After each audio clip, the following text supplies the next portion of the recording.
আলোকতড়িৎ ক্রিয়া, এটা পার্ট 3। আগের দিনই আমরা আলোচনা করেছি বা আগের ভিডিওতে যে আইনস্টাইন তার বিখ্যাত সমীকরণ এবং সেই সমীকরণের সাহায্যে কিভাবে আলোকতড়িৎ ক্রিয়ার ঘটনাগুলোকে ব্যাখ্যা করা গেছিল। তার আগে আমরা দেখেছিলাম যে তরঙ্গ তত্ত্ব বা ওয়েভ থিওরি আলোকতড়িৎ ক্রিয়ার ঘটনাগুলোকে ব্যাখ্যা করতে পারছিল না, তাই না? এবার সেখান থেকে কনফিউশন হয়েছিল, তাহলে আলো হয়তো তরঙ্গ নয়, এরকম একটা প্রশ্ন চিহ্ন এসেছিল। পরবর্তীকালে কোয়ান্টাম থিওরির কনসেপ্ট এসছে এবং কোয়ান্টাম থিওরির কনসেপ্ট থেকে আমরা বুঝতে পেরেছি যে রেডিয়েশন ফ্রম এনি অবজেক্ট, যে কোনো বস্তু থেকে নির্গত তরঙ্গ সবসময় কণার আকারে নির্গত হয়। এবং সেখান থেকে আমরা করেছিলাম যে আলো মানে তড়িৎচুম্বকীয় তরঙ্গ, সেটাও কিন্তু তরঙ্গের কণার আকারে বেরিয়ে আসছে। তড়িৎচুম্বকীয় তরঙ্গের ক্ষেত্রে এই কণাগুলোকে ফোটন বলা হয়েছিল। ফোটনের বৈশিষ্ট্য আমরা পড়েছিলাম। তারপর সেখান থেকে আমরা আইনস্টাইনের সমীকরণটিকে একটা লেখচিত্রের সাহায্যে বর্ণনা করেছিলাম। আজকে এই ভিডিওতে আমরা কতকগুলো সমস্যা বা প্রবলেম আলোচনা করব। প্রথমেই তো কি ধরনের প্রবলেম থাকে দেখো, আমি অলরেডি বলেছি যে সমীকরণ বেশ কিছু আছে, বেশ বেশ কিছু সমীকরণ রয়েছে, যেমন আইনস্টাইনের সমীকরণটাই রয়েছে, এখান থেকেই মূলত অঙ্কগুলো আসে। এবার আইনস্টাইনের সমীকরণগুলোকে বিভিন্ন রূপে প্রকাশ করা যায়, সেই বিভিন্ন রূপ থেকে কিন্তু তোমার প্রশ্ন আসতে পারে। যেমন দেখো, খুব সিম্পল প্রশ্ন, প্রথমেই একটা অঙ্ক দিয়ে শুরু করি। বলছে যে পটাশিয়াম, পটাশিয়াম একটা ধাতু, তার কার্য অপেক্ষক দেওয়া আছে। বলছে পটাশিয়ামের কার্য অপেক্ষক, তো কার্য অপেক্ষককে আমরা ডব্লিউ দিয়ে প্রকাশ করছি 2.2 ইভি। প্রশ্ন দিয়েছে যে এর প্রারম্ভ কম্পাঙ্ক কত হবে, প্রারম্ভ কম্পাঙ্ক কত হবে, এই হচ্ছে তোমার প্রশ্ন। খুব সিম্পল প্রশ্ন। এখানে যেটা করতে হবে, আমরা জানি সম্পর্কটা কি, যে W ইকুয়াল টু হচ্ছে এইচ নিউ জিরো।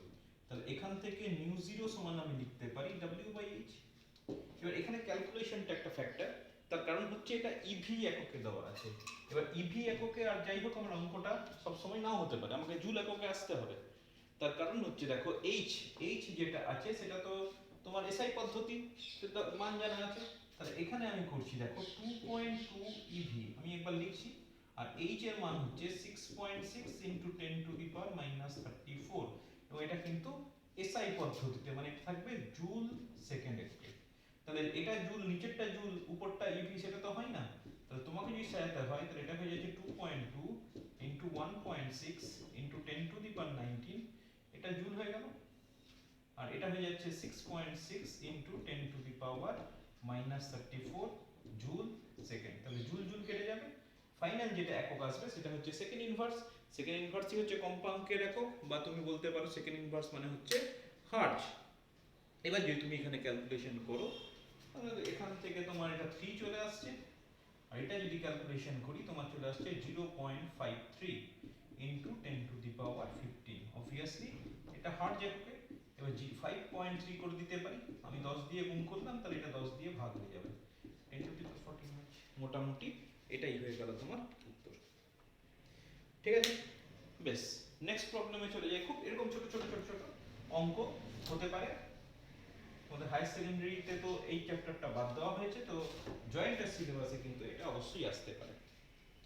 আচ্ছা, কি বলছে নেক্সট প্রবলেম? নেক্সট প্রবলেম বলছে একটা ফোটনের শক্তি 5 electron volt.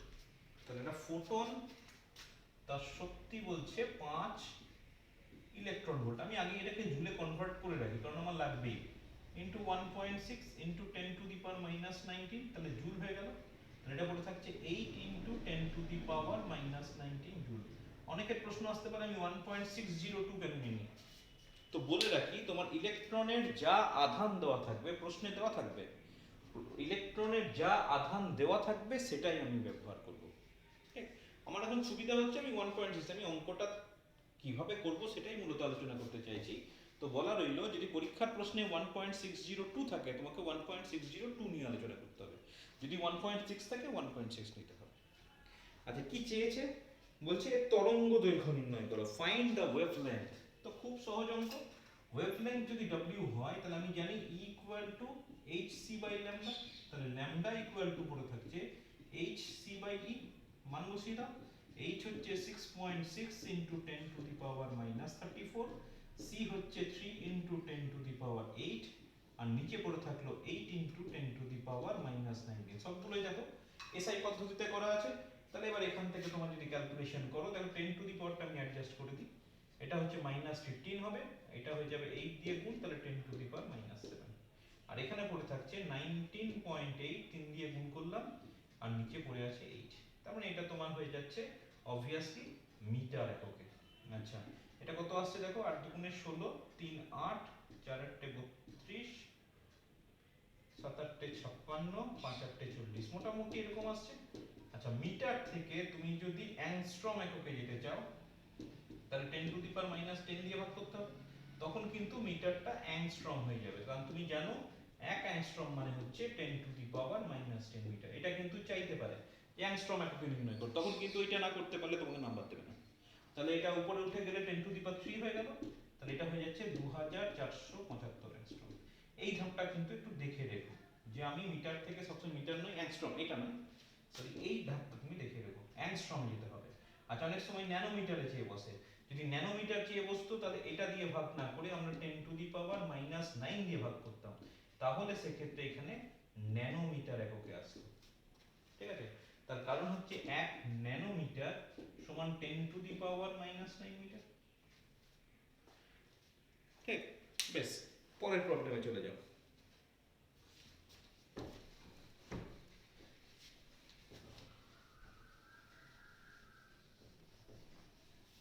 Next problem, next problem বলছে কি দেওয়া আছে, বলছে একটি ধাতুর কার্য অপেক্ষক 4.2 ইলেকট্রন ভোল্ট, যে কোনো ধাতু, কোনো ধাতুর নাম দেয়নি, বলেছে ধাতুর কার্য অপেক্ষক 4.2 ইলেকট্রন ভোল্ট। তাহলে আমি এখানে লিখলাম W equal to 4.2 electron volt. বেশ, এবার কি বলছে, ওই ধাতুর ওপর 330 ন্যানোমিটার, ওই ধাতুর ওপর 330 ন্যানোমিটার তরঙ্গ দৈর্ঘ্যের বিকিরণ আপতিত হলো, light of wavelength 330 nanometre is incident on that metal. Question দিয়েছে এখানে কি আলোকতড়িৎ ক্রিয়া ঘটবে না ঘটবে না। কিরকম প্রশ্ন দেখো, সিম্পল, একটা ধাতুর কার্য অপেক্ষক দেওয়া আছে, তার তরঙ্গ, একটা যে আলোটা ফেলছি তার তরঙ্গ দৈর্ঘ্য দেওয়া আছে।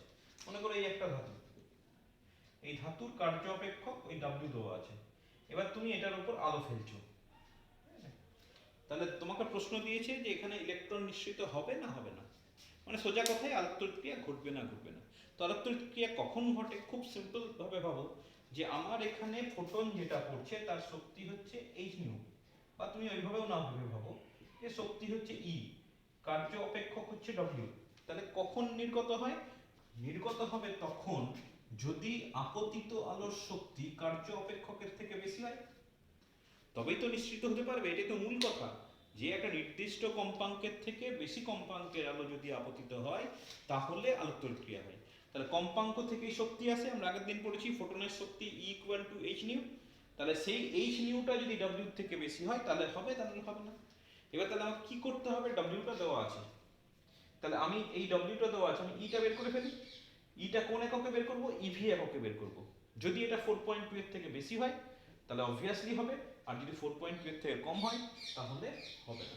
তাহলে আমাকে প্রথমে বের করতে হবে যে আপতিত ফোটনের শক্তি, ফর্মুলা কি, E equal two h new. আচ্ছা, এখানে নিউ দিয়ে নেই, ল্যামডা দিয়ে আছে, তাহলে শক্তির ফর্মুলা হচ্ছে hc বাই ল্যামডা, এই ফর্মুলাটা ব্যবহার করব।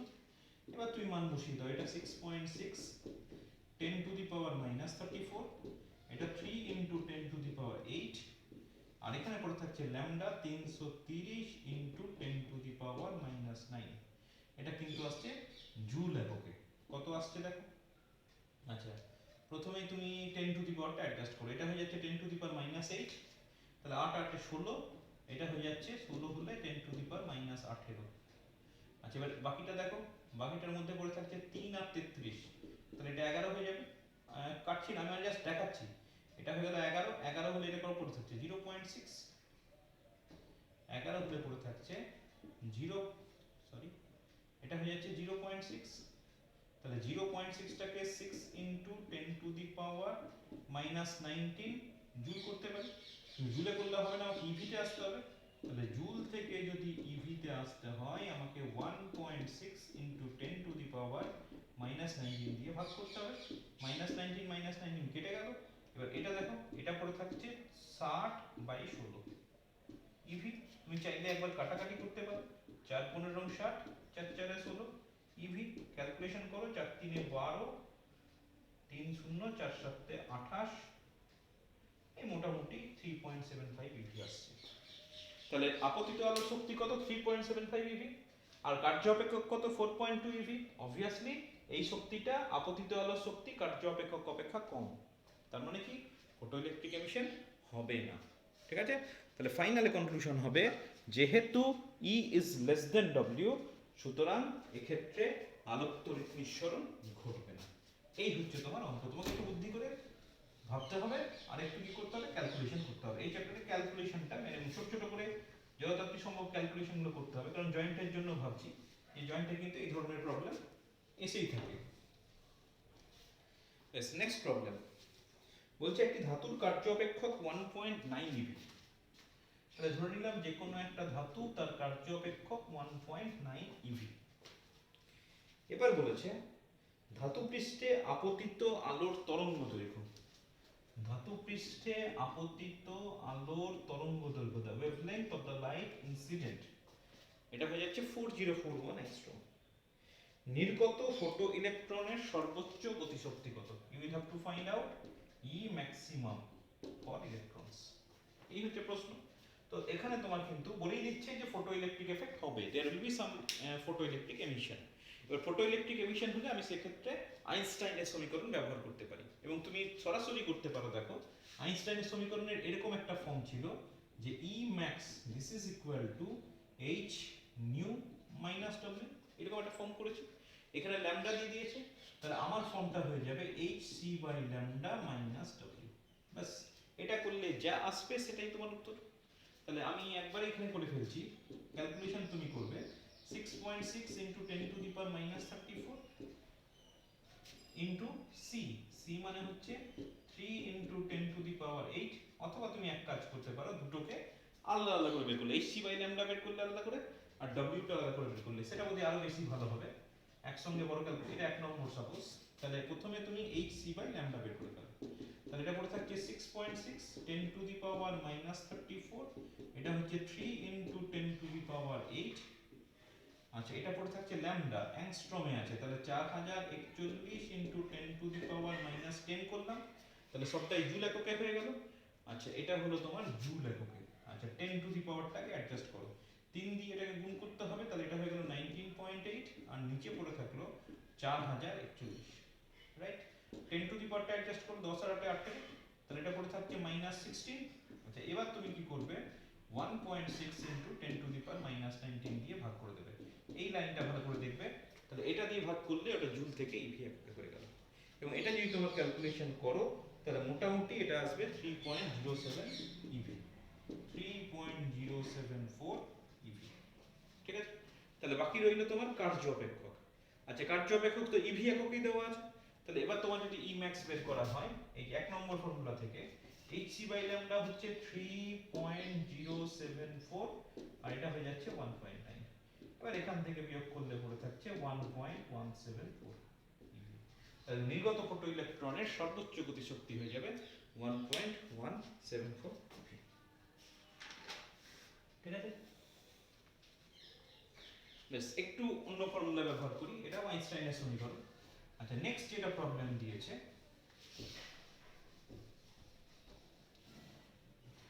নেক্সট প্রবলেম বলছে যে একটা ধাতুর প্রারম্ভ কম্পাঙ্ক 3.3, একটা ধাতুর প্রারম্ভ কম্পাঙ্ক 3.3 ইনটু 10 টু দি পাওয়ার 14 হয়। প্রারম্ভ কম্পাঙ্ক তার মানে হচ্ছে থ্রেশহোল্ড ফ্রিকোয়েন্সি। আচ্ছা, বলছে 8.2 ইনটু 10 টু দি পাওয়ার 14, যে আলোটা আপতিত হচ্ছে সেটা হচ্ছে 8.4 ইনটু 10 টু দি পাওয়ার 14 হয়।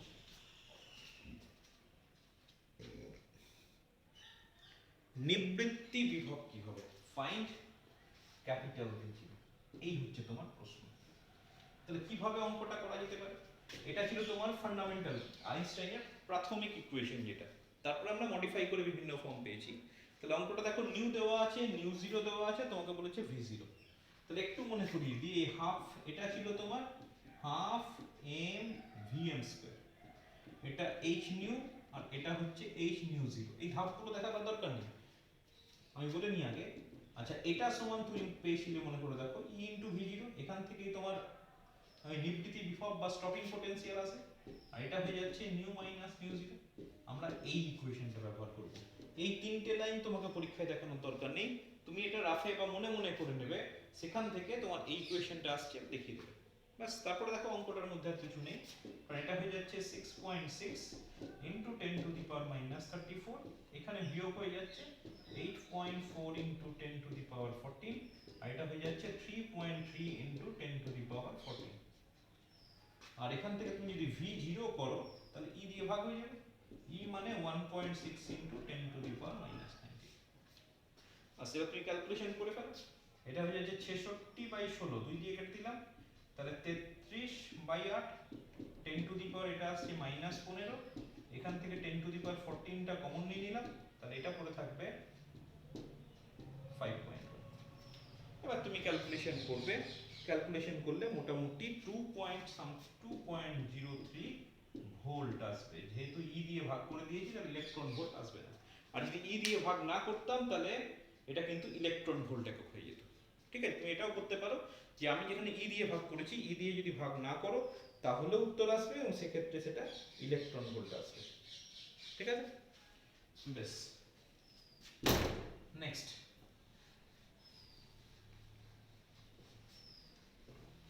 নেক্সট যে অঙ্কটা দিয়েছে সেটাও খুব সিম্পল বেসিক অঙ্ক। কি বলছে?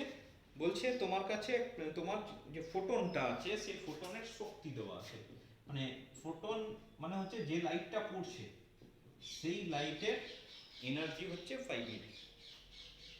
ফোটনের ভরবেগ ও বিকিরণের তরঙ্গ দৈর্ঘ্য নির্ণয় করো। বলছে ফাইন্ড পি, ফাইন্ড ল্যামডা। তো এক্ষেত্রে আমি অঙ্কটা করছি না, আমি জাস্ট তোমাকে ফর্মুলাগুলো মনে করিয়ে দিই, তাহলেই হবে। যে তোমার ফর্মুলা ছিল পি ইকুয়াল টু হচ্ছে এইচ বাই ল্যামডা, এটা হচ্ছে মোমেন্টাম নির্ণয়। কিন্তু তোমার মোমেন্টাম নির্ণয় করতে কি দেখছো, ল্যামডা তোমার জানা নেই, তাহলে first of all you will have to find out lambda. এবার ল্যামডা আসবে কোথা থেকে? ল্যামডার ফর্মুলা হয়ে যাচ্ছে এইচ সি বাই ল্যামডা। তাহলে এখান থেকে তুমি খুব সহজে এটা হয়ে যাবে এইচ সি বাই ই। এবার এইচ এর মান তুমি জানো, সি এর মান তুমি জানো, ই এর মান দেওয়া আছে, তাহলে এখান থেকে তুমি ল্যামডা বের করবে। ল্যামডা বের করার পর এটা এই ইকুয়েশনে বসাবে, বসিয়ে পি এর মান বের করবে। ঠিক আছে, খুব সিম্পল। বেশ, আরেকটা অঙ্ক এখানে করি ল্যামডা দিয়ে। কি বলছে দেখো, বলছে আলোকতড়িৎ সূচনা তরঙ্গ দৈর্ঘ্য 3800 অ্যাংস্ট্রম। নেক্সট প্রবলেম বলছি যে কোনো একটা ধাতুর ক্ষেত্রে আলোকতড়িৎ সূচনা তরঙ্গ দৈর্ঘ্য থ্রেশহোল্ড ওয়েভলেংথ, এতক্ষণ অঙ্ক করছিলাম থ্রেশহোল্ড ফ্রিকোয়েন্সি দিয়ে, তো এখানে ওয়েভলেংথই অঙ্ক দিয়েছে, তাতেও আমার কোনো আপত্তি নেই। 3800 অ্যাংস্ট্রম বলেছে, তাহলে প্রথমেই আমি 10 টু দি পাওয়ার মাইনাস 10 যদি করে দিই তাহলে এটা মিটার এককে চলে এলো, এসআই করবো সবকিছু। এবার কি বলেছে, 2000 অ্যাংস্ট্রম তরঙ্গ দৈর্ঘ্যের আলো আপতিত হলো, তাহলে ল্যামডা হয়ে যাচ্ছে 2000,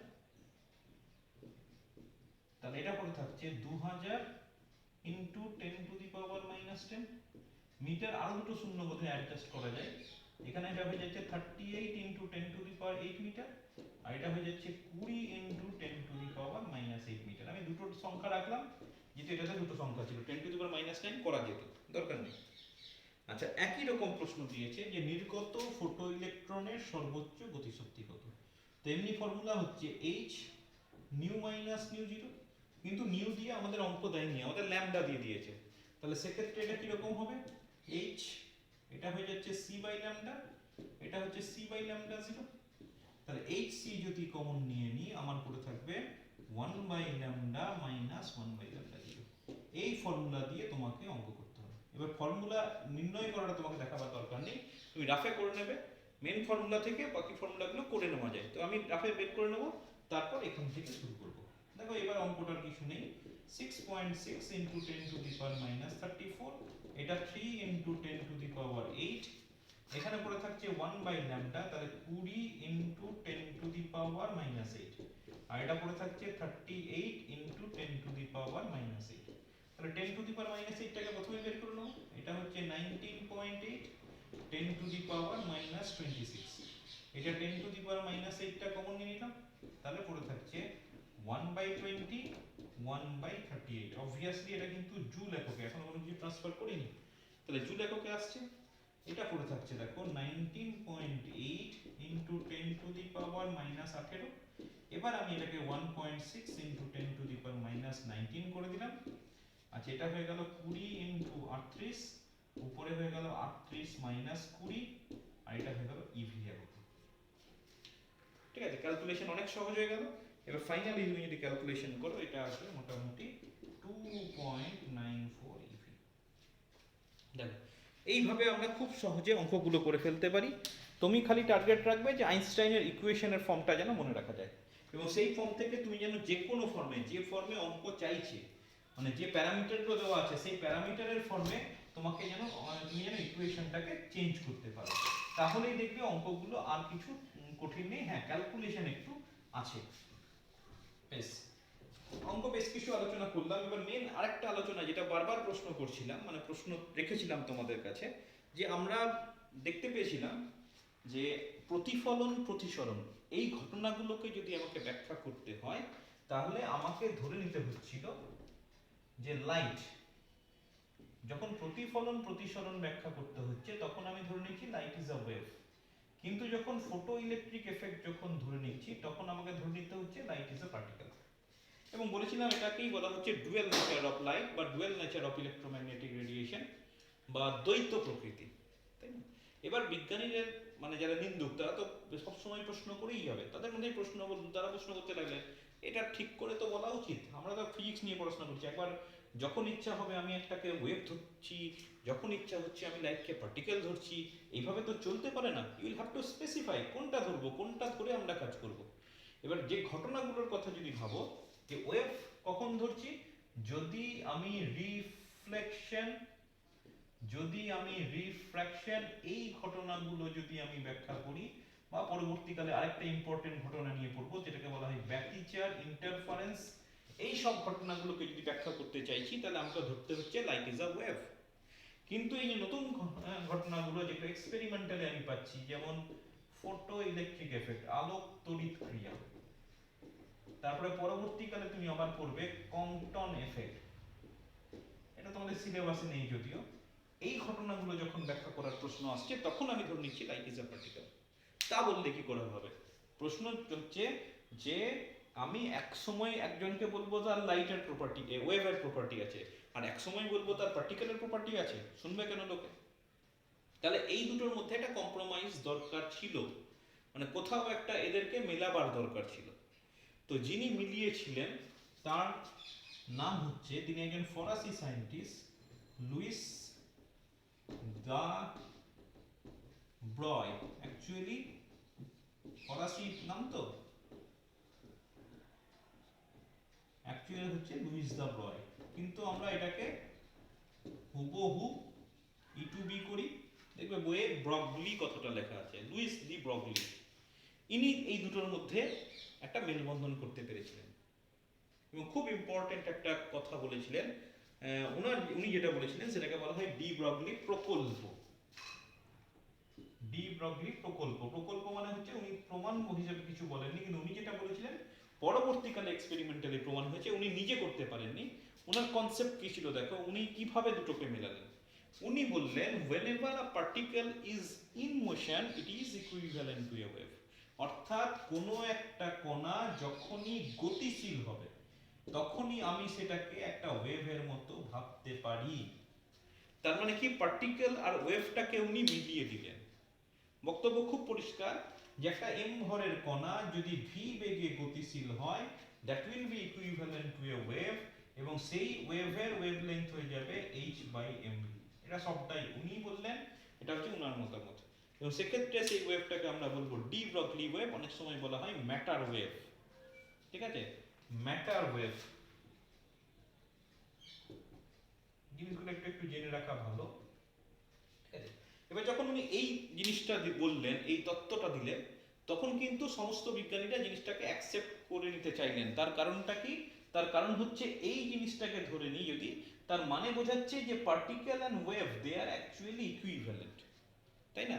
তাহলে পার্টিকেল আর ওয়েভ যদি ইকুইভ্যালেন্ট হয় তাহলে সেক্ষেত্রে লাইটটাকে আমার কণা বা তরঙ্গ যা খুশি বলে দিই, তাতে কিন্তু কোনো আপত্তি নেই। একজনের যদি দুটো নাম থাকে আমি দুটো নামেই ডাকতে পারি, ব্যাপারটা সেরকম। দুটো নামেই সে সারা দেবে, ব্যাপারটা সেরকম। যদি ওয়েভ আর পার্টিকেল ইকুইভ্যালেন্ট হয় তাহলে সেক্ষেত্রে সমস্ত সমস্যাটা কিন্তু চলে যাচ্ছে। সুতরাং তার তত্ত্বটাকে অবশ্যই গ্রহণযোগ্য হলো, যদিও পরবর্তীকালে এটা কিন্তু এক্সপেরিমেন্টালিও কিন্তু প্রমাণ হয়ে গেছে যে whenever a particle is in motion it is equivalent to a wave whose wavelength is given by lambda equal to h by mv। এবার তুমি প্রশ্ন করতেই পারো, স্যার আমি একটা সাপোজ পেন নিলাম, এই পেনটাকে সাপোজ 5 মিটার পার সেকেন্ড বেগে গতিশীল করলাম, কোথায় ওয়েভ? আমি তো ওয়েভ দেখতে পাচ্ছি না। দেখতে পাও? এই আমি একটা পেন মনে করো উপর দিয়ে ছুড়ে দিলাম, একটা গতি পেলো তো, পেনটা আবার তোমার হাতে নেমে এলো, তুমি কোনো ওয়েভ দেখতে পাচ্ছ? স্বভাবতই এটাও আবার লোকের প্রশ্ন হলো, মানুষ বিশ্বাস করতে চাইলো কিন্তু আবার উল্টো প্রশ্ন করতে লাগলো। তো ব্যাপারটা হচ্ছে এটাও সত্যি কথা যে আমরা কিন্তু কোনো ওয়েভ পাই না। তুমি বলতেই পারো যে খুব বেগে দৌড়াচ্ছে, যে দ্রুততম মানব সাপোজ উসাইন বোল্ট, সে তো তোমার দ্রুত বেগে দৌড়াচ্ছে, তাহলে তার ক্ষেত্রেও তো আমি কোনো ওয়েভ দেখতে পাচ্ছি না। ব্যাপারটা এরকম যে আমরা এখানে যদি কোনো কথা বস্তুর কথা বলি তাহলে সেক্ষেত্রে তার এমটা অনেক বেশি। অনেক বেশি মানে যে কোনো বস্তু যদি 50 কেজি ধরলাম, এইচ এর মানটা অনেক কম, 10⁻34। তাহলে 10⁻34 তাকেও আবার 50 দিয়ে ভাগ করছি, তাকেও আবার তার ভেলোসিটি দিয়ে ভাগ করছি, তাহলে সেক্ষেত্রে অবভিয়াসলি তার ল্যামডাটা 10⁻30 অর্ডারে থাকবে। তাহলে যার ওয়েভলেন্থ 10⁻30 অর্ডারে, সেই ওয়েভ আমি দেখতে পাবো না, অসম্ভব কথা। তুমি বলবে তাহলে তো মানে হাইপোথিসিস এই টাইপের হয়ে গেল, যে একটা বলে দিলাম এরকম হবে, লোকে তো বিশ্বাস করতে হবে লোককে। তো পরবর্তীকালে দেখা গেল যে আমাদের এই ধরনের পার্থিব বস্তুর ক্ষেত্রে হয়তো আমি ল্যামডা দেখতে পাচ্ছি না, কিন্তু যদি আমি ইলেকট্রনের কথা ভাবি, ইলেকট্রনের মাস কত? 10⁻31। তাহলে 10⁻31 উপর 10⁻34, দেখা গেল ক্যালকুলেশন করলে তার ডি ব্রগলি ওয়েভলেন্থ হচ্ছে কয়েক অ্যাংস্ট্রম। তাহলে সেটা দেখতে পাওয়ার কথা। এবং পরবর্তীকালে ডেভিশন এন্ড জার্মান, এই দুজন বিজ্ঞানী কিন্তু এক্সপেরিমেন্টালি ব্যাপারটা দেখালেন ইলেকট্রনের ক্ষেত্রে, যে হ্যাঁ ডি ব্রগলি যা বলেছিলেন একদম ঠিকঠাক বলেছিলেন। ইলেকট্রনের ক্ষেত্রে ওয়েভের বৈশিষ্ট্যটা মানে ইলেকট্রন যে ইকুইভ্যালেন্ট টু এ ওয়েভ সেটা কিন্তু প্রমাণিত হয়ে গেল। সুতরাং যখন এটা এক্সপেরিমেন্টালি প্রমাণ হয়ে গেল তখন ডি ব্রগলির মতামতকে গ্রহণ করতে আর কোনো অসুবিধা রইল না, এবং যে প্রবলেমটা হয়েছিল যে whether it is a particle or wave সেটাও তোমার পুরোটাই রিজলভ হয়ে গেল। ঠিক আছে? আচ্ছা, এবার যেটা বলছিলাম যে ডি ব্রগলি ওয়েভ, এটা কিন্তু অনেক ফর্মে তোমার অঙ্ক থাকে। যেমন আমি পেলাম কি lambda equal to H by M V. এবার এইখান থেকে দেখো তুমি করতে পারো যে half M V square equal to E into V, ভোল্টেজের সঙ্গে করতে চাইছি, তাহলে এম ভি স্কোয়ার 2 ইভি, তাহলে এটা পড়ে থাকছে M square V square 2m EV. তাহলে আমি আরো সহজ করে দিতে পারি, দেখো M V equal to root over 2m EV, এবং এখানে যদি বসিয়ে দিই তাহলে ল্যামডা ইকুয়াল টু পড়ে থাকছে রুট ওভার 2m ইভি। অদ্ভুত ব্যাপার দেখো, এইচ কনস্ট্যান্ট, এম কনস্ট্যান্ট, ই কনস্ট্যান্ট, তাই না? ইলেকট্রনের ক্ষেত্রে এটা যদি ক্যালকুলেশন করে দেওয়া হয় তাহলে দেখা যাচ্ছে এটা আসে প্রায় 150 বাই ভি, যদি আমি ভিটাকে ভোল্ট এককে প্রকাশ করি। এটাও মনে রাখবে, ভি যদি ভোল্ট এককে থাকে তাহলে এটা আসবে অ্যাংস্ট্রম অর্ডারে। তুমি সরাসরি এই ফর্মুলাটা ব্যবহার করতে পারো। মানে তোমাকে প্রশ্ন দিল যে একটা ইলেকট্রন 1 ভোল্ট বিভবের মধ্যে গতিশীল আছে, তাহলে তার তরঙ্গ দৈর্ঘ্য কত হবে? তরঙ্গ দৈর্ঘ্য হয়ে যাবে রুট ওভার 150 অ্যাংস্ট্রম। যদি এটা বলতে 100 ভোল্ট বিভবে গতিশীল করা হলো, তাহলে 150 বাই 100 1 পয়েন্ট রুট ওভার 1.5। ঠিক আছে? খুব সহজে এই ফর্মুলা থেকে ডি ব্রগলি তরঙ্গ দৈর্ঘ্য কত হবে সেটা বের করে দেওয়া যেতে পারে। আচ্ছা, এবার বলি এটা দিয়ে কেমন প্রশ্ন আসে। অঙ্ক তো এরকম সিম্পল আসতেই পারে। অনেক সময় ইলেকট্রন প্রোটন এই কণা দুটোর মধ্যে কার ডি ব্রগলি ওয়েভলেন্থ বেশি হবে, এই ধরনের কম্পারিজন টাইপের প্রশ্ন থাকে।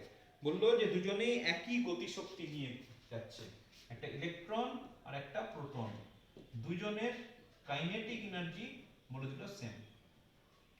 তাহলে সেক্ষেত্রে কার ডি ব্রগলি ওয়েভলেংথ বেশি হবে, এটা হচ্ছে তোমার প্রশ্ন। ঠিক আছে, both have same kinetic energy, তাহলে কার ডি ব্রগলি ওয়েভলেংথ বেশি হবে। দেখো ল্যামডা ইকুয়াল টু কত, h by root over 2m ev, একটু আগে করেছি। এবার আমি বলি কাইনেটিক এনার্জি, এদের ক্ষেত্রে কি হয়, কাইনেটিক এনার্জি মানে হাফ এম ভি স্কয়ার। এবার হাফ এম ভি স্কয়ার সমান, তুমি মনে করে দেখো এটা তো গতিশক্তি বলছি, তাই না, এটা সমান ইভি হয়ে যায়, করেছিলাম না একদম প্রথম দিকে। তাহলে আমি বলতে পারি ইভি সমান ই, তাহলে কাইনেটিক এনার্জির টার্মে করলে ডি ব্রগলি ওয়েভলেংথের এক্সপ্রেশন আসে এটা, তাই না। এবার বলেছি কি এই অঙ্কে ইটা কনস্ট্যান্ট, এইচ আমি কনস্ট্যান্ট জানি, 2 টা কনস্ট্যান্ট, তাহলে কি পেলাম, ল্যামডা প্রপোর্শনাল টু 1 আপন রুট ওভার n, তুমি পাশে এখানে বলে দেবে, বলেই দিয়েছে ই কনস্ট্যান্ট আর এইচ তো কনস্ট্যান্ট আমি জানি। তাহলে এখান থেকে কি যাচ্ছি, যার মাস কম তার ল্যামডা বেশি। তাহলে ইলেকট্রন আর প্রোটনের মধ্যে কার মাস কম, অবভিয়াসলি ইলেকট্রনের মাস কম। যেহেতু ইলেকট্রনের মাস কম অবভিয়াসলি, তাহলে সেক্ষেত্রে আমি কনক্লুশন করতে পারি যে ইলেকট্রনের ক্ষেত্রে ডি ব্রগলি ওয়েভলেংথ বেশি হবে যদি তাদেরকে একই গতিশক্তি নিয়ে গতিশীল করা যায়। ঠিক আছে, বেশ। নেক্সট আর কতগুলো টাইপের অঙ্ক করি। যেমন দেখো তোমাকে বললো, এই একটা প্রশ্ন থাকে যে তুমি উদাহরণ দাও যে ফোটন দ্বারা ইলেকট্রন উৎপাদন বা ইলেকট্রন দ্বারা ফোটন উৎপাদন কোথায় পড়েছো। কি বললো আরেকবার বলছি, ইলেকট্রন থেকে ফোটন পাওয়া যায়, এরকম একটা ঘটনার কথা বলো যেখানে ইলেকট্রন থেকে ফোটন পাওয়া যায়, আর এরকম একটা ঘটনার কথা বলো যেখানে তোমার ফোটন থেকে ইলেকট্রন পাওয়া যায়। এই হচ্ছে তোমার পরীক্ষার প্রশ্ন। তো ফোটন থেকে ইলেকট্রন পাওয়া যায়, এটা কিন্তু নতুন করে বলার কিছু নেই, এটা হচ্ছে আলোকতড়িৎ ক্রিয়া। আলো পড়লো, ইলেকট্রন বেরিয়ে এলো, তাহলে ফোটন থেকে ইলেকট্রন, তাহলে আলোকতড়িৎ ক্রিয়া হচ্ছে ফোটন থেকে ইলেকট্রন পাওয়ার পদ্ধতি। তাহলে উল্টোটা কি হবে, কখন তুমি ইলেকট্রন থেকে ফোটন পেয়ে যাও, photon means electromagnetic wave, not necessary সবসময় light, any kind of electromagnetic wave that is equivalent to আমি বলতে পারি ফোটন। তুমি মনে করে দেখো যে এটা বলা হয়েছিল কোয়ান্টাম থিওরিতে যে এনি অবজেক্ট রেডিয়েশন, কোনো একটা বস্তু থেকে যেটা রেডিয়েশন বেরিয়ে আসে সেটা হচ্ছে পার্টিকেল ফর্মে, এবং ইলেকট্রোম্যাগনেটিক রেডিয়েশনের ক্ষেত্রে এই পার্টিকেল, প্যাকেট অফ পার্টিকেল, সেটাকেই ফোটন বলা হয়েছিল। তাহলে ফোটন মানেই হচ্ছে ইলেকট্রোম্যাগনেটিক ওয়েভ। তাহলে তোমাকে এমন একটা ঘটনার কথা বলতে হবে যে ঘটনাটা তোমাকে ইলেকট্রন থেকে ফোটো ইলেকট্রিক, ইলেকট্রন থেকে ইলেকট্রোম্যাগনেটিক ওয়েভ তৈরির কথা বলবে। তুমি মনে করে দেখো ক্লাস 10 এ ছিল তোমাদের এক্স রে উৎপাদন। এক্স রে উৎপাদনে তুমি কি কি দেখেছিলে, যে একটা এরকম পুলিশ নল ছিল, সেই পুলিশ নলের ভেতরে একটা এরকম টার্গেট ছিল অ্যানোড, এবং এখান থেকে তোমার ইলেকট্রন কে গতিশীল করা হয়েছিল, ইলেকট্রন গুলো গিয়ে ধাক্কা মারছিল আর এখান থেকে এক্স রে বেরোচ্ছিল। X ray is a kind of electromagnetic wave. তাহলে যেহেতু ইলেকট্রোম্যাগনেটিক, আমি বলতে পারি ইলেকট্রন থেকে ইলেকট্রোম্যাগনেটিক ওয়েভ পাচ্ছি, তাহলে অবভিয়াসলি এক্স রে ক্ষেত্রে আমরা ইলেকট্রন ব্যবহার করে ইলেকট্রোম্যাগনেটিক ওয়েভ পেয়ে থাকি। ঠিক আছে, বেশ। নেক্সট আমরা আলোচনা করব যে কোনো ধাতব, এটা একটা নিউমেরিক্যালস,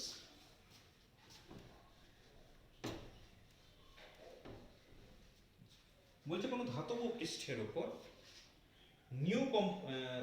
কোন ধাতব পৃষ্ঠের উপর নিউ কম্পাঙ্কের যদি আলো ফেলা হয়, মনে করো যে কোনো একটা ধাতু আছে, সেই ধাতুর উপর তুমি আলো ফেলছো, বলছে যদি নিউ কম্পাঙ্কের আলো ফেলি তাহলে স্টপিং পোটেনশিয়াল হচ্ছে V0,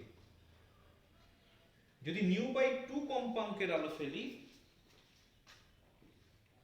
তাহলে এটা হয়ে যাচ্ছে স্টপিং পোটেনশিয়াল যেটা ছিল সেটা হয়ে যাচ্ছে V0/4।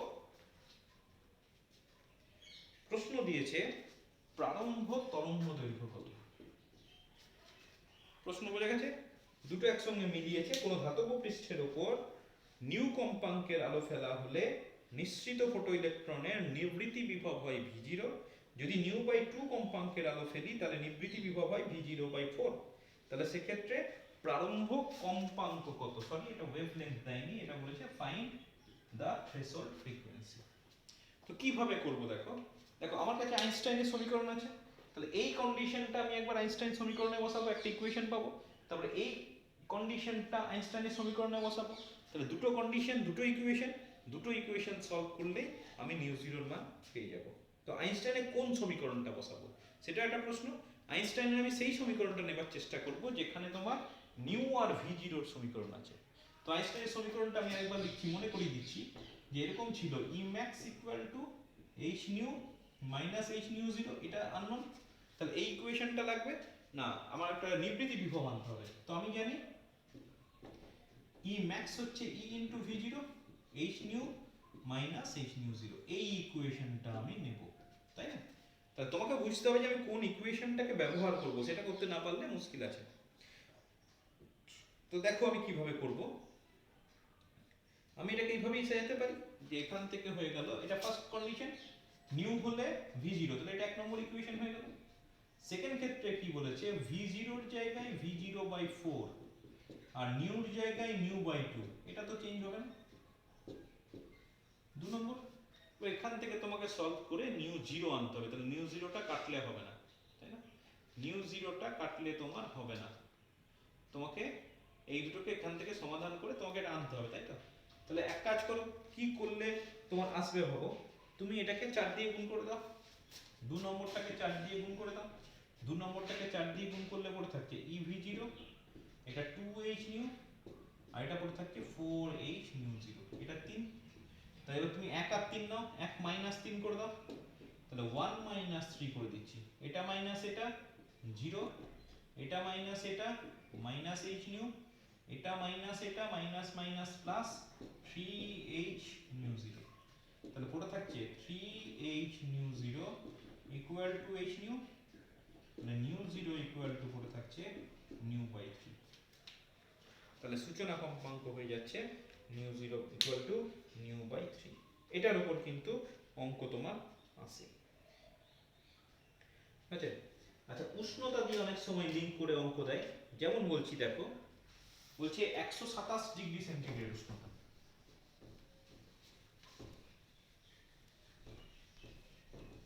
আচ্ছা, টেম্পারেচার লিঙ্কড অঙ্ক কেমন ভাবে করব দেখো। বলছে 127 ডিগ্রি সেন্টিগ্রেড উষ্ণতায় নিউট্রনের ডি ব্রগলি তরঙ্গদৈর্ঘ্য কত? 127 ডিগ্রি সেন্টিগ্রেড উষ্ণতা, তাহলে এখান থেকেই বুঝতে পারছো এটা ডিগ্রি সেন্টিগ্রেড আছে, তাহলে 127 প্লাস 273 করলে কেলভিনে আসবে, তাহলে এটা পড়ে থাকছে 400 কেলভিন। আচ্ছা, টি ইকুয়াল টু পড়ে থাকছে 400 কেলভিন। আচ্ছা, এখানে তোমার দেওয়া আছে কে, বোল্টজম্যান কনস্ট্যান্টের মানটা দেওয়া আছে 1.38 into 10 to the power minus 23 SI একটা জুল পার কেলভিন। তোমাকে বলেছে ডি ব্রগলি ওয়েভলেংথ কত। তো ডি ব্রগলি ওয়েভলেংথ করতে গিয়ে দেখলাম আমার জানা আছে this is equal to 2h by root over 2me, কিন্তু এখানে টেম্পারেচারের কোনো টার্ম কিন্তু তোমার দেওয়া নেই, তার মানে তোমাকে এনার্জিটাকে টেম্পারেচারের ফর্মে আনতে হবে। এবার এনার্জিটাকে টেম্পারেচারের ফর্মে কিভাবে আনবো, ক্লাস 11-এ করেছিলাম। কিভাবে করেছিলাম, যে আমার এইরকমের একটা এক্সপ্রেশন ছিল যে E ইকুয়াল টু হচ্ছে 3/2 kT, ঠিক আছে? E ইকুয়াল টু 3/2 kT, তাহলে 3/2 kT যদি আমি এখানে বসিয়ে দিই, h বাই 2m, এটা পড়ে থাকছে 3/2 kT, 2 কেটে দাও, তাহলে পড়ে থাকছে h বাই রুট ওভারের মধ্যে 3m kT। এইবার দেখো আর অঙ্কটা করতে কোনো অসুবিধা নেই, টেম্পারেচার টার্মেও তোমাকে করে দিলাম। এবার তোমার কাজ হচ্ছে এখানে h মানে হচ্ছে তোমার 6.6 into 10 to the power minus 34। আচ্ছা, এখানে পড়ে থাকছে 3, m এর মান হচ্ছে 9.1 into 10 to the power minus 34। আচ্ছা, k এর মান দেখো দেওয়া আছে 1.38 into 10 to the power minus 23, আর টেম্পারেচার হচ্ছে 400, সবটাই ঠিক আছে। এবার তুমি যদি এটা 31 হবে, সরি 34 করে দিলাম, মাস হচ্ছে 10 টু দি পাওয়ার মাইনাস 31। এবার এইগুলো যদি তুমি ক্যালকুলেট করো তোমার চলে আসবে 1.264।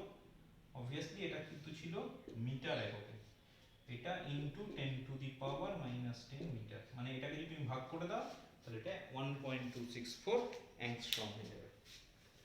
ঠিক আছে, এই হচ্ছে তোমার অঙ্ক বা অঙ্কের প্রকৃতি।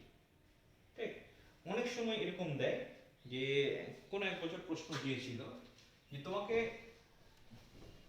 বললো যে কোন উষ্ণতায়, মানে টেম্পারেচারটা ফাইন্ড আউট করতে বলছে, কোন উষ্ণতায়, কোন উষ্ণতায় গ্যাস অণুর গতিশক্তি 6000 অ্যাংস্ট্রম ফোটনের শক্তির সঙ্গে সমান। মানে দুটো টার্ম দিয়েছে, একটা হচ্ছে গ্যাস অণুর গতিশক্তি, সেটা কার সঙ্গে সমান হবে, বলছে 6000 অ্যাংস্ট্রম ফোটনের শক্তির সঙ্গে সমান। এই দুটোকে তোমাকে সমান করেছে, তো তোমার এখানে টেম্পারেচার চাইছে। দেখো খুব কঠিন কিছু নেই, রাইট সাইড দিয়ে যেটা বলছে সেটা তো খুব সহজ, 6000 অ্যাংস্ট্রম ফোটনের শক্তি আমরা বের করতে পারি hc বাই ল্যাম্ডা। এবার বাঁ দিকের টার্মটা তোমার কিন্তু এই 11 এর টার্মটা থেকে আসবে। মানে অ্যাকচুয়ালি এখানে তোমাকে যদি t যদি টেম্পারেচার হয় তাহলে তোমার কাছে ইকুয়েশন হচ্ছে 3/2 kT, আর ডান দিকটা হয়ে যাচ্ছে hc বাই ল্যাম্ডা। দেখো দুটো 11 এর সঙ্গে 12 এর অঙ্ককে মার্জ করে দিল। 6000 অ্যাংস্ট্রম ফোটনের শক্তি এখান থেকে পাবো, আর গ্যাস অণুর গতি শক্তি আমি এখান থেকে পাবো। বাস এখানে তুমি মান বসিয়ে দাও, তাহলেই কাজ হয়ে যাবে। তাহলে তোমার এটা পড়ে থাকছে 3/2, কে এর মানটা আমি বসাচ্ছি 1.38 into 10 to the power -23 SI, টিটা টি থাকলো, এখানে h 6.6 into 10 to the power -34, এটা 3 ইনটু 10 টু দি পাওয়ার 8 থাকলো, আর ল্যামডা বলেছে 6000 অ্যাংস্ট্রম। ওটা একটু খেয়াল রেখো, অ্যাংস্ট্রমটা কিন্তু মিটারে কনভার্ট করতে হবে, তাহলে কিন্তু ভুল হয়ে যাবে। বাকি আর অঙ্কটার মধ্যে তেমন কিছু নেই, তুমি 10 টু দি পাওয়ার গুলো অ্যাডজাস্ট করো, তাহলে t ইকুয়াল টু পড়ে থাকছে, আগে অ্যাডজাস্ট করে নিচ্ছি। 3 ইনটু এটা করলে 19.8, 10 টু দি পাওয়ার উপরে পড়ে থাকছে -26, ও একটা 10 উপরে চলে যাচ্ছে, তাহলে একবারই করে দিলাম 10 টু দি পাওয়ার -16, 18 16, ঠিক আছে। আচ্ছা নিচে আবার 10 টু দি পাওয়ার 3 আছে একটা, তার মানে এটা 10 টু দি পাওয়ার -3 হয়ে গেল, আর এটা পড়ে আছে 6। আচ্ছা এবার এইটা আসছে, এটা এখানে চলে আসছে 1.38 ইনটু 10 টু দি পাওয়ার -23, আর এটা নিচে 3 আর উপরে তোমার 2। এই হচ্ছে তোমার ক্যালকুলেশন। তাহলে এটা পড়ে থাকছে 16 3 19, আর এটা 23, তার মানে 10 টু দি পাওয়ার +4 হয়ে গেল। আচ্ছা এখানে পড়ে থাকছে 2 দিয়ে তুমি একটা কাটতে পারো, তাহলে 3 3 9, 9 ইনটু 1.38, আর উপরে পড়ে থাকছে 19.8। এই আর একটু তুমি করতেই পারো, এটা 19.8, 9 দিয়ে তো কাটা যাচ্ছে না, আর 9 দিয়ে কাটা যাচ্ছে তো, এক কাজ করো 9 দুগুণে 18, 1 8, 9 দুগুণে 18, তাহলে 2.2, আর নিচে 1.38, তাহলে তুমি দু ঘর সরিয়ে দিলে 220/138, 220/138, এটা 10 টু দি পাওয়ার 4, আর একটু কাটাকাটি বোধহয় যাচ্ছে, একবার 2 দিয়ে কাটা যাবে, তাহলে 110/69 into 10 to the power 4, obviously kelvin এককে আসবে। তাহলে উষ্ণতা আসবে মোটামুটি ওই, উত্তর বলছে 16 into 10 to the power 3 kelvin, মানে 1.6 আসবে নিশ্চয়ই এখান থেকে। এটা হচ্ছে মোটামুটি উত্তর। তো এইভাবে আমরা খুব সহজে এই চ্যাপ্টারের অঙ্কগুলো করে ফেলতে পারি। তুমি মনে রাখবে তোমার মেন ইকুয়েশন হচ্ছে আইনস্টাইনের ইকুয়েশন, সেই ইকুয়েশন থেকে আমি যে কোনো ফর্মে যাব, যেরকম চাইবে সেরকম ইকুয়েশনের ফর্মে যেতে চাইবো। আর যদি তোমার ক্লাস 11 এর সঙ্গে রিলেটেড প্রবলেম থাকে তাহলে E = 3/2 kT, ওই ইকুয়েশনটা তোমার কাজে লাগতে পারে। বাস ওইটুকুই।